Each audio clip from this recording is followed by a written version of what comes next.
Vasishta continued, O Ram, there is another attitude by which you will also gain divine insight and remain firmly established in self-knowledge, and that is as follows. I am the space, I am the sun, I am the directions above and below, I am the gods, I am the demons, I am all beings, I am darkness, I am the earth, the oceans, etc. I am the dust, the wind, the fire, and all this world. I am omnipresent. How can there be anything other than me? Well, clearly it's not talking, this me, this I, is not talking about the individual personality. It's talking about our essential awareness, which has got nothing to do with our individual personality. And with awareness, whenever you're aware of something, then the awareness is non-different from whatever it's aware of. If I'm aware of this cup, it's not a matter of there's me here being aware of this cup. There's simply awareness of this cup. And in fact we could say then, there's simply this cup. It's whatever the attention is directed to, the attention becomes that thing, or is that thing. So the first part of spiritual practice is concerned with dispassion. It's about not getting caught up with notions of things. It's realizing the illusory nature of all our notions. Notions cannot be true. They're simply notions. Notions of an external world, notions of a separate self, or of an inner world even. So we cancel our investments, our emotional investments in beliefs, in notions, in what we believe are facts, and all the rest of it. But that can have a little side effect. It can leave us feeling a little bit under siege. So it's good to counter this with the realization that awareness is non-different from what it's aware of. So awareness is everything. Awareness is our essential being. That essential being is awareness, and awareness is non-different from what it's aware of.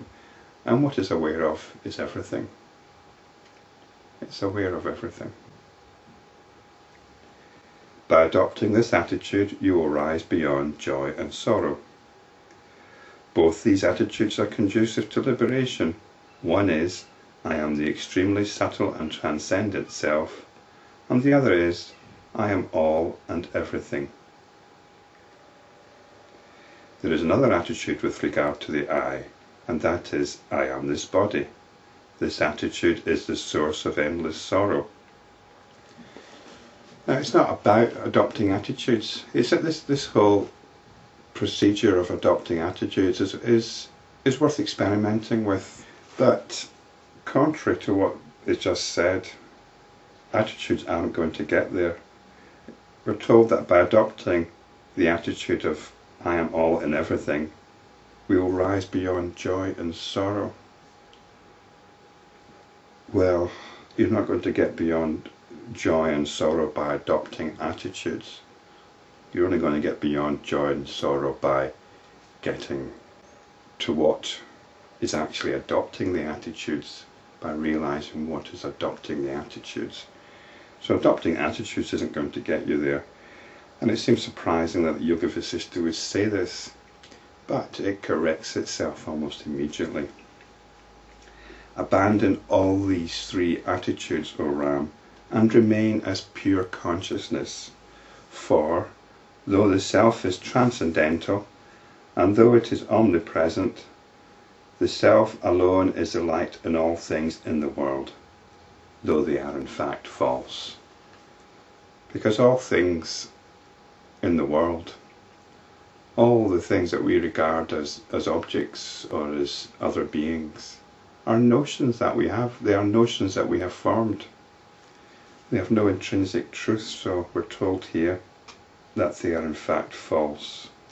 This self-knowledge is not gained by explanations and descriptions, nor by the instructions of others.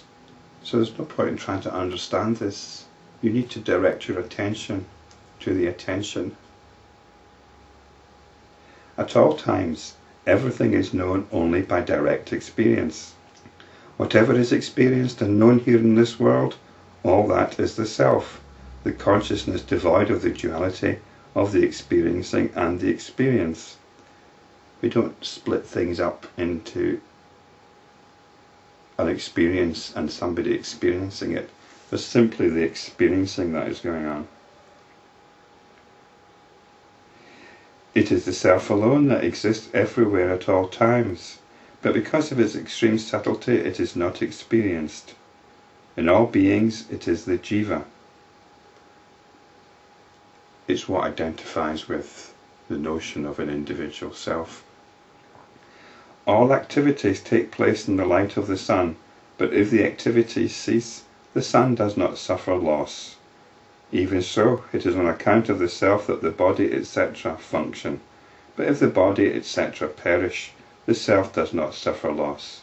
The self is not born, nor does it die. It does not acquire, nor does it desire. It is not bound, nor is it liberated. The self is the self of all at all times. It seems like we're making a conjecture about the self, that it doesn't perish and so on. But it's always there when we turn to it. No matter the circumstances, it's always there, illumining everything. There isn't anything within it that can be differentiated.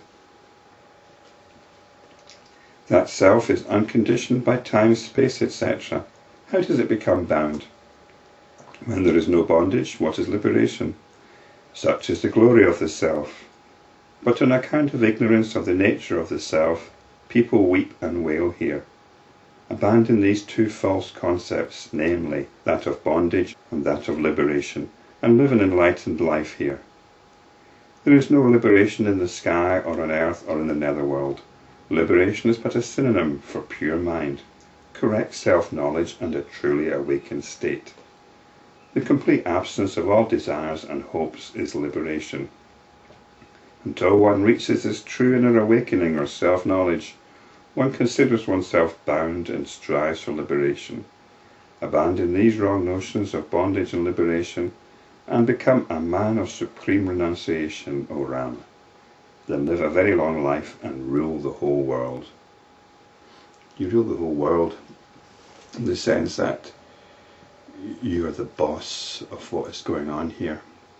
Your attention is no longer being hijacked willy-nilly by any of the myriad things that are going on at any moment. You're in charge of the attention. It's the attention which determines the nature of the world that you live in, that you personally inhabit.